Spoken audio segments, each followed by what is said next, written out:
Let's get you set up with a digital wallet. Go to the App Store and type in Temple Wallet.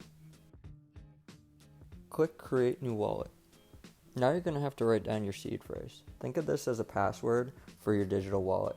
These 12 words you're going to want to write on 2 different pieces of paper and hide one in a fireproof safe and another one in a hidden spot. You don't want anyone to know your seed phrase. Once done, click the box and then hit next. Almost the last step. Now verify your seed phrase in order. Create your password and accept the terms. Congrats on setting up your first digital wallet. Welcome to the world of being your own banker. Now let's get some Tez. Using MoonPay, you can purchase Tez through your credit card or debit card. For this video, I'm just going to transfer over 5 Tez. Let's look at the dashboard. If you click Receive, you can see your wallet address. You can copy that and send it to your friends. That's how you'll be able to accept Tez. If you click Tezos, that'll bring up your wallet. You'll be able to see how much you have, your transactions. Let's hit Delegate. If you're looking to get interest on your account, definitely check this out. But now that you have Tez in your wallet, let's go to object.com. This is going to be one of the main pages you use to buy NFTs. Click the 3 lines in the top right.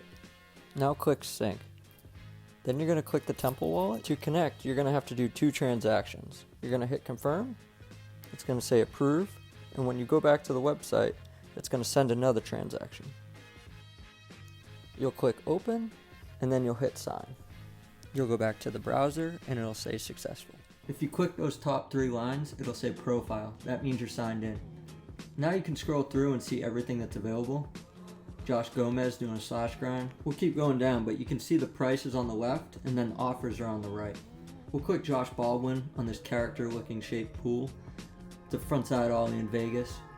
And then if we hit Actions, that's how you submit an offer. And then when you click Owners, that's everyone that owns the edition.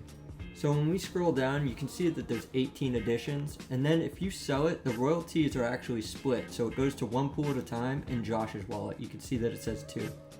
When you click Listings, you can see who's selling it out of those 18 people. Then on History, you can see all the previous sales and any offers coming through. If we scroll down to the bottom, you can also see what it originally sold for. So it was half a Tez. The cool part, it's all world traded and it's on the Tezos blockchain. This is a basic overview. I hope you join in. Have a good day.